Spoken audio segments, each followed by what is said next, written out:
चील, ये हार मुझे दे दो। ये हार मेरी माँ की आखिरी निशानी है। ऐसे कैसे वापस लौटा दूं? मुझे मेरे भाई के मौत का बदला इस राज्य के राजा यानी तुम्हारे पति वरुण प्रताप से बदला लेना है। तुम महल जाओ और उस वरुण प्रताप को यहाँ मेरे कदमों में आने को बोलो। हाँ। ठीक है चील, पर ये हार तुम महाराज के सिवाय किसी को मत देना। मैं महाराज को लेकर आती हूँ। ऐसा बोलकर रानी वहाँ से महल की ओर चली जाती है। मेरावगढ़ में एक वरुण प्रताप नाम का राजा राज्य करता था। वो अपनी महारानी निर्मला से बहुत प्रेम करते थे। एक दिन शाम का समय था। रानी अपने महल के बगीचे में कुछ सहेलियों के साथ बैठी हुई थी। तभी उनकी एक सहेली मेहरू ने कहा, महारानी, सुना है आपकी माँ रानी नीलम ने मरने से पहले आपको एक बहुत ही कीमती हार दिया था। उसके अंदर जो नीले रंग के नगीने हैं वो पाताल लोक के हैं। अगर आपके पास वो इतना बेशकीमती हार है तो आज तक आपने उसको पहना क्यों नहीं? क्या पाताल लोक के नगीने?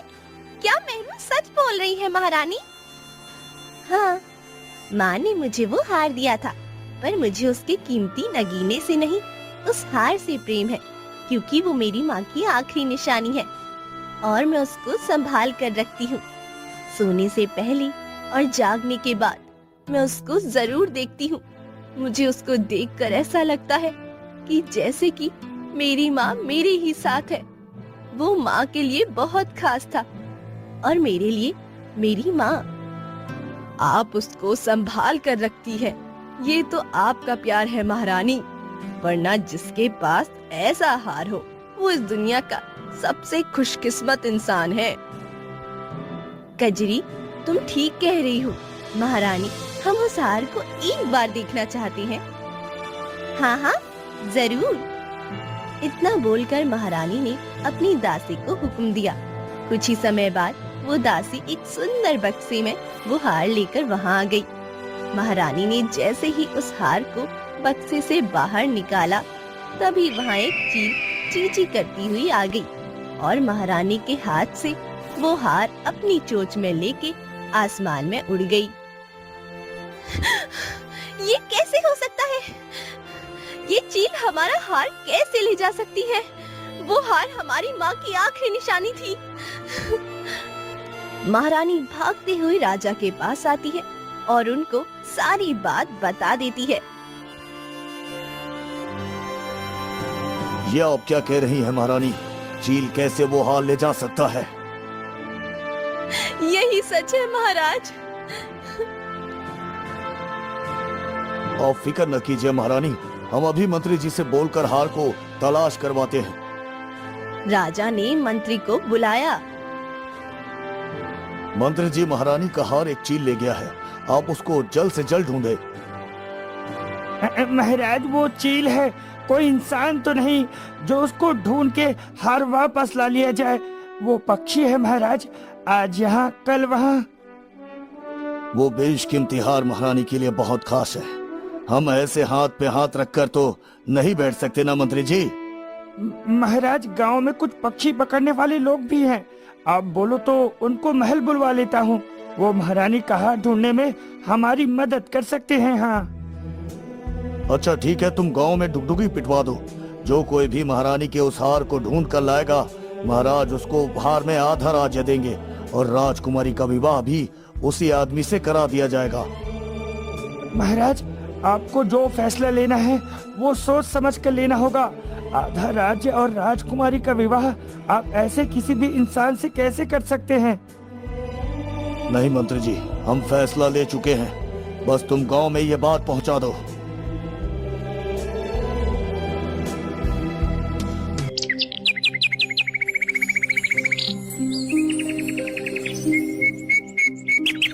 और गांव में ये डुगडुगी पिटवा दी। सुनो सुनो सुनो, महारानी निर्मला का हार एक चील लेके उड़ गया है। जो कोई भी उस चील से वो हाल लेकर आएगा। राजा उसका विवाह राजकुमारी से कराएंगे। इतना ही नहीं, उसको आधा राज्य भी दिया जाएगा। सुनो सुनो सुनो। राजा ने आधा राज्य देने की यदि बात कही है तो कोई ना कोई इसका बड़ा कारण होगा, परंतु हम तो चील के पास जा भी नहीं सकते। हमें तो बहुत ही भयानक लगता है चील। हाँ, ये हमारे बस की नहीं है भैया। हाँ, हम सालों से दिन रात मेहनत कर रहे हैं, आज तक कच्ची छत को ठीक नहीं करा पाए। आधा राज्य लेने के लिए हम उस चील को ढूंढ ही सकते हैं भाई। गांव के कुछ लोग बहुत ही शिद्दत से उस चील को ढूंढने लगे। उन्हीं लोगों में से एक रमन नाम का लालची किसान भी था। अरे उस चील को तो मैं ही ढूंढूंगा और राजमहल का आधा हिस्सा नहीं, पूरा हिस्सा लूंगा। राजकुमारी से विवाह करने के बाद मैं राजा को मूर्ख बनाकर पूरा राज्य हड़प लूंगा और राजकुमारी और ये राज्य मेरे कदमों में होगा। फिर वो सोचते हुए जंगल की ओर बढ़ने लगा। अरे जंगल में मेरा मित्र भेड़िया है ना, अब वो ही मेरी मदद करेगा। हाँ, इतना सोचकर वो जंगल में पहुंच गया। भेड़िया मुंह लटकाए बैठा हुआ था। क्या हुआ मित्र, ऐसे मुंह क्यों लटकाया है? कुछ नहीं भाई, तुम बताओ कैसे आना हुआ? अरे मैं यहाँ एक काम से आया हूँ। मुझे एक चील की तलाश है। मुझे उस चील से रानी का हार चाहिए। बदले में मैं तुमको एक ताजा बकरी का मांस खिलाऊंगा। हाँ ठीक है, मैं तुम्हारी मदद जरूर करूंगा, पर तुम अपना वादा याद रखना, ठीक है? हाँ हाँ ठीक है, मुझे सब कुछ याद रहता है। मैं उस चील को तो नहीं जानता, परंतु इसी जंगल में मेरी एक मित्र है लोमड़ी, वो हमें उस चील तक ले जा सकती है। तुम तो जानते ही हो लोमड़ी दिमाग कितनी तेज होती है। हाँ अच्छा ठीक है, हमें जल्द से जल्द तुम्हारी मित्र के पास जाना चाहिए, उससे पहले कि उस चील को कोई और ढूंढ ले। हमें तुरंत उसकी तलाश में निकलना चाहिए। हाँ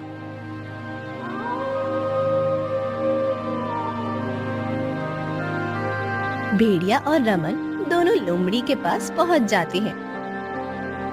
क्या हुआ भेड़िया, तुम आज यहाँ क्यों आए हो? जंगल में सब ठीक है ना? ये मेरा मित्र रमन है, इसको एक चील की तलाश है। उस चील के पास राजा का हार है, उसको वही हार चाहिए। क्या तुम हमारी मदद कर सकती हो? हाँ बिल्कुल, परंतु उस चील को तो मैं भी नहीं जानती, लेकिन हाँ तुम दोनों के साथ मिलकर उसको ढूंढ सकती हूँ और मुझे यकीन है हम जल्द ही उस चील तक पहुँच जाएंगे। वो तीनों जंगल के अंदर चल देते हैं। अभी वो कुछ ही दूर चले थे कि उनको किसी के चीखने की आवाज आई। अरे ये कौन चीखा? मुझे तो कोई मनुष्य लगता है। इतने घने जंगल में मनुष्य? चलो चलकर देखते हैं, क्या पता उससे ही कोई सुराग मिल जाए। हाँ लोमड़ी, तुम ठीक कह रही हो। नो उस तरफ चल देते हैं जहाँ से वो चीख की आवाज आई थी। उन्होंने वहाँ आकर देखा जहाँ एक कुटिया थी। इस कुटिया के अंदर से ही आवाज आई थी। हमें अंदर चलकर देखना चाहिए।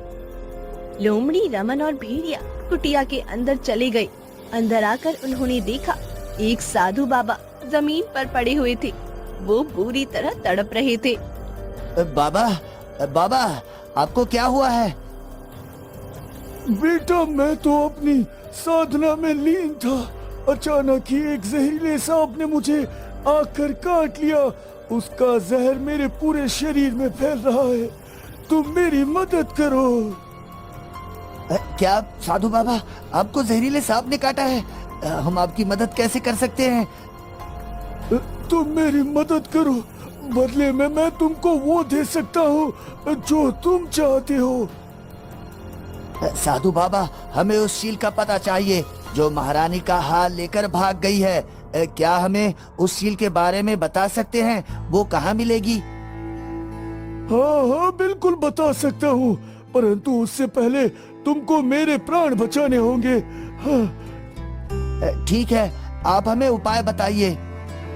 यहाँ से आगे चलकर तुमको एक विराली का जंगल मिलेगा। उसी जंगल में शपूर नाम का एक जिन रहता है। वो जिन एक घास पेड़ की रक्षा करता है। उस पेड़ में जो पत्तियां है वो कोई साधारण पत्तियां नहीं, वो बहुत ही खास और जादुई किस्म की पत्तियां है। दुनिया के बड़े से बड़े विष को वो पत्तियां पल भर में काट सकती है। यदि तुम उस पेड़ की कुछ पत्तियां ले आओ तो मैं तुमको चील तक जाने का रास्ता बता दूंगा, परंतु ध्यान रहे शपूर तुमको इतनी आसानी से पत्तियां लेने नहीं देगा। तुमको उसे मूर्ख बनाना होगा अपनी बातों से। हाँ, आप उसकी चिंता ना करें साधु बाबा। मेरे साथ मेरे 2 तेज दिमाग वाले मित्र हैं। हम अवश्य वो पत्तियां लेकर आएंगे। हाँ। रमन, लोमड़ी और भेड़िया तीनों ही विराली के जंगल की ओर चल पड़ी। कुछ ही देर में वो उस पेड़ के पास पहुंच जाते हैं जिसकी रक्षा शपूर करता था। वो तीनों कुछ दूरी पे एक पेड़ के पीछे खड़े हो गए। ये तो देखने में बहुत ही भयानक है। इसकी लाल आंखें, ऐसा लग रहा है ये हमें जलाकर राख कर देगा। हाँ। प्यारी लोमड़ी, जिन तो आग से ही बने होते हैं। क्या तुमने पहली बार जिन देखा है? हाँ? नहीं, ऐसा नहीं है। मैंने पहले भी जिन देखे हैं, पर ऐसा खतरनाक तो पहली बार देख रही हूँ। हम में से एक एक करके शपूर के पास जाओ और उसको अपनी बातों में उलझाओ और कुछ पत्तियां ले लो। जल्दी करो। हाँ, ये ठीक रहेगा। मैं जाता हूँ। भेड़िया जिन की तरफ बढ़ा और उसके पास जाकर बोला, मेरे प्यारे जिन, मेरी मदद करो। मैं बूढ़ा हो गया हूँ, अपने आप पानी तक नहीं पी सकता। कल से प्यासा हूँ। पास में एक नदी है, क्या तुम मेरे साथ चलकर उस नदी का पानी मुझे पिला सकते हो? मैं तुम्हारी मजबूरी को समझ रहा हूँ, परंतु मैं यहाँ इस पेड़ की रक्षा कर रहा हूँ। यहाँ से हिल भी नहीं सकता। तुमको आगे कोई और मिल जाएगा, तुम उससे मदद ले लेना। जाओ। अब मैं पूरा जंगल घुमाया हूँ, मुझे कोई नहीं मिला। प्यास के मारे मेरे गले के कांटे खड़े हो गए हैं। मेरी मदद करो। माफ करना, पर मैं तुम्हारी सहायता नहीं कर सकता। ये सुनकर भेड़िया निराश होकर वहाँ से आ गया और अपने साथियों से बोला, मुझे नहीं लगता कि ये जिन हमें पत्तियां लेने देगा। ये तो चट्टान की तरह जम गया है इस पेड़ के पास। तुम चिंता ना करो, मैं कुछ करती हूँ। इतना बोल के लोमड़ी आगे बढ़ गई। वो जिनके सामने जाकर बोली, क्या आपने अभी मेरे बच्चों को यहाँ से गुजरते देखा है? मैं सिर्फ इस पेड़ पर नजर रखता हूँ, मुझे नहीं पता लोमड़ी। मेरे बच्चों को कोई शिकारी उठा ले गया है। मेरे बच्चे अभी बहुत छोटे हैं, खुद से कुछ खा नहीं पाते। अगर शिकारी ने उनका शिकार कर लिया तो मैं जीते जी मर जाऊंगी। मैं अपने बच्चों को ऐसे नहीं खो सकती। आप मेरी मदद कीजिए मेरे बच्चों को ढूंढने में। आप तो एक नेक दिल के जिन लगते हैं। मैं तुम्हारी मदद नहीं कर सकता, मुझे माफ करना। तुम आगे किसी के पास जाओ, हो सकता है वो तुम्हारी मदद कर दे। क्या आपको एक माँ पे तरस नहीं आता? अब मैं क्या करूं, मैं भी मजबूर हूँ। भेड़िया और लोमड़ी दोनों की चाल भी भंग हो जाती है। तभी रमन बोलता है, आखिरी मौका है हमारे पास। अगर अब भी जिन ने हमारी मदद नहीं की तो ये राज्य हाथ से चला जाएगा और राजकुमारी भी। कैसे भी करके इस जिन को अपने झांसे में लेना ही होगा। हाँ, तुम ठीक कह रहे हो मित्र। तुम एक मनुष्य हो और मनुष्य के पास अकल का खजाना होता है। तुम जाओ और पूरी कोशिश करो, उसको बातों में उलझाओ। मैं और भेड़िया पीछे से पेड़ की पत्तियां तोड़ लेंगे। अच्छा ठीक है, मैं कोशिश करता हूँ, हमारे पास वक्त बहुत कम है। रमन जिन की तरफ बढ़ा। उसने जानबूझकर जिन की तरफ अपनी पीठ की, जैसे उसको पता ही नहीं हो जिन उसके पीछे है। वो अपनी धुन में चला जा रहा था। बहुत जोर जोर से रोते हुए वो बोलता है, भगवान, मेरे 2 बैलों में से किसी एक को तो मिला दो। आपको तो पता ही है, मैं अपने बैलों के बिना कुछ नहीं कर पाऊंगा। उसके बिना खेती नहीं होगी तो बच्चों को क्या खिलाऊंगा? सर पे जमींदार का कर्जा है, कहाँ से चुकाऊंगा? अगर आज मेरे बैल नहीं मिले तो मैं पहाड़ी से कूद के अपनी जान दे दूंगा। किसी को पता नहीं लगेगा रमन कहाँ गया। ये इंसान तो अपनी जान देने पे तुला हुआ है, मुझे इसको जान देने से रोकना होगा। हाँ। जिन उसकी तरफ बढ़ा। अरे ऐसा क्या हो गया? तुम ऐसे अपनी जान देने पे क्यों तुले हो? तुम्हारे बैल मिल जाएंगे। क्या तुमने मेरी बात सुन ली? पर मैं ये तो किसी को नहीं बताना चाहता था। अरे तुम फिक्र मत करो, मैं किसी को कुछ नहीं बताऊंगा। बस भरोसा रखो, तुम्हारे बैल जल्द ही मिल जाएंगे। और जान देना बहादुरी नहीं है, कायरता है, कायरता। मैं शरीर से बहुत कमजोर हूँ, बिना बैलों के काम नहीं कर पाता हूँ, नए बैल भी नहीं खरीद सकता, धन नहीं है मेरे पास, अब मेरे पास कोई चारा नहीं है। रुको, मैं तुमको एक रास्ता बताता हूँ। इतना बोलकर जिन उसके साथ पेड़ से थोड़ा आगे आ गया और रमन से बातें करने में इतना मगन हो गया कि उसको पता ही नहीं लगा कि पीछे लोमड़ी और भेड़िया उस पेड़ की पत्तियां तोड़ रहे हैं। पत्तियां तोड़ते ही लोमड़ी और भेड़िया वहां से भाग गई। रमन की नजर भी उन्हीं पे थी। जब उसने देखा लोमड़ी के मुंह में वो पत्तियां हैं, तो उसने जिन से कहा, तुम्हारा बहुत बहुत धन्यवाद। आज तुम नहीं होते तो मैं अपनी जान दे देता। तुमने मुझे सही रास्ता बताया। अब मैं अपनी जान देने के बारे में कभी नहीं सोचूंगा, कभी भी नहीं। अब मैं चलता हूँ मेरे भाई।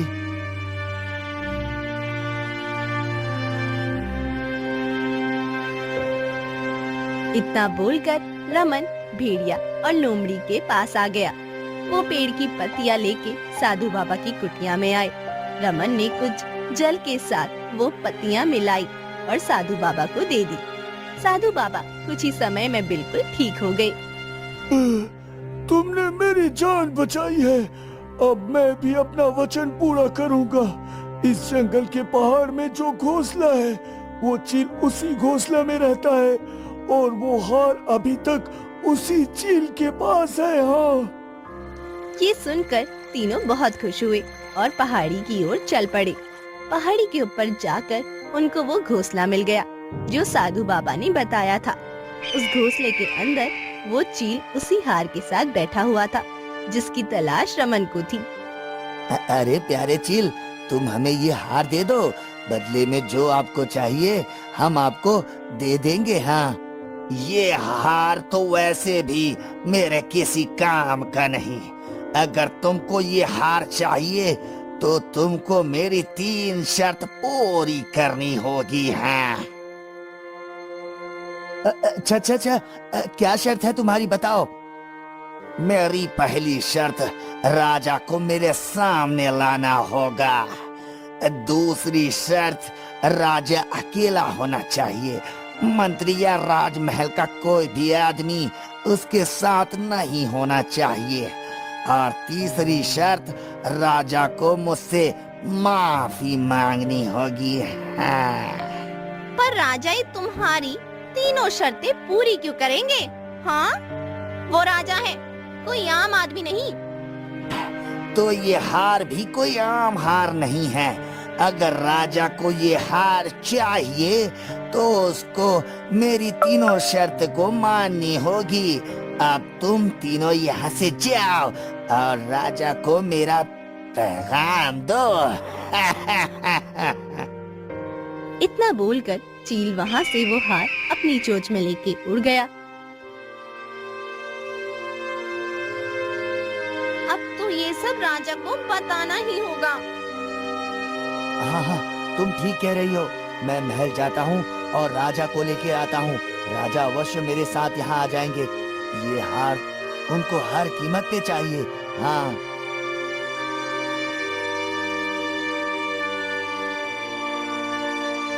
रमन महल आया। उसने राजा को सारी बातें बता दी। वो चील हमसे ये तीनों शर्त क्यों मनवाना चाहता है? पता नहीं महाराज, अब तो वो चील वहाँ से उड़ भी गया और बोल के गया है जब आप वहाँ जाएंगे तो ये हार दे देगा। इसके अलावा किसी और को नहीं देगा। हम तुम्हारे साथ चलते हैं, देखते हैं आखिर क्या माजरा है। राजा रमन के साथ जंगल की ओर चल दिए। वो चील के उसी घोंसले के पास आ गए जहाँ वो चील रहता था। आ गए राजन, बहुत प्रतीक्षा की मैंने आपकी। आ गए। हाँ हाँ, मैं राजा को ले आया हूँ। अब तुम बताओ, तुमको राजा से माफी क्यों मंगवानी है? बहुत समय पहले की बात है। हम दो भाई थे, बड़े ही आजाद से आसमान में दोनों भाई भोजन की तलाश में एक दिन उड़ रहे थे। तभी राजा ने मेरे भाई को तीर मार दिया, जिससे मेरा भाई मर गया और मैं उसके बिना जैसे अपनी सांसें पूरी कर रहा हूँ। तुमने ये हार क्यों चुराया? तुमको तो मुझसे माफी मंगवानी थी ना। और सच बोलूं तो मुझे नहीं पता था, जिस चील की हमने जान ली वो किसी का भाई था। आप महारानी से बहुत प्रेम करते हैं और महारानी को ये हार बहुत प्रिय है। उनकी माँ की आखिरी निशानी भी तो है। वो खुद से ज्यादा इसकी रक्षा करती है, इसलिए इसको उठा लाया। उनका हार गुम जाने से आप इतना परेशान हैं, कुछ भी करने के लिए तैयार हैं, यहाँ तक कि अपना आधा राज्य और राजकुमारी का विवाह तक करा देना चाहते हैं उस इंसान के साथ जो इस हार को मुझसे लाकर आपको देगा। यही तो मैं चाहता था, आपको माफी मांगने के लिए मजबूर करना, और देखो आप मजबूर भी हो गए।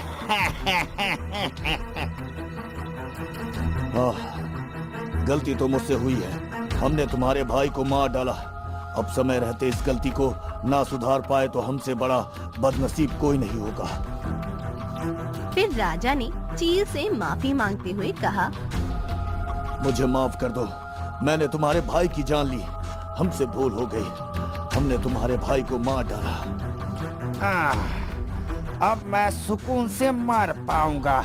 अपने भाई के हत्यारे से बस माफी ही मंगवाना चाहता था। मुझे इस हार से कोई लेना देना नहीं। इतना बोलकर चील ने वो हार राजा को दे दिया। हार देख के राजा बहुत खुश हुए और रमन को मानो कि सीने पे सांप लौट गया हो।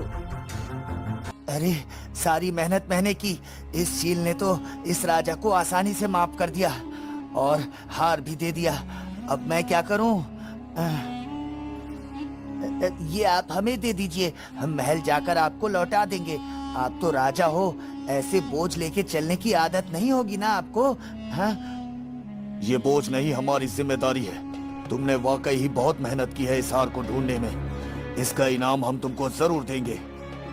ये सुनकर रमन फिर से खुश हो गया। अब तो राजकुमारी का विवाह मुझसे होगा, आधा राज्य भी मिलेगा। उसके बाद राजा और रानी को महल से बाहर निकाल दूंगा, पूरे महल में राज करूंगा और इस राज्य का सबसे शक्तिशाली राजा बन जाऊंगा। मेरे चारों तरफ दास और दासियां होंगी, बड़े बड़े पंखे झूल रहे होंगे, मंत्री मेरे इशारे का इंतजार करेंगे। राजा ने रमन को खुद से ही ऐसे मुस्कुराते हुए देखा तो बोले, अरे क्या हुआ रमन, अकेले अकेले क्यों मुस्कुरा रहे हो ऐसे? नहीं तो महाराज, वो बस थोड़ी सी थकान आ रही थी। बहुत मेहनत की है ना इस हार को ढूंढने में, तो आराम नहीं कर पाया। बदन का अंग अंग दर्द कर रहा है। अब महल में जाकर ही आराम करूंगा। हाँ, मेहनत तो तुमने बहुत की है और इनाम भी तो बनता है। हाँ।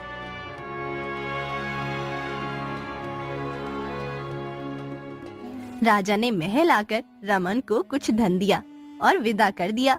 न उसको राजकुमारी मिली, न आधा राज्य। वो हाथ मलते रह गया।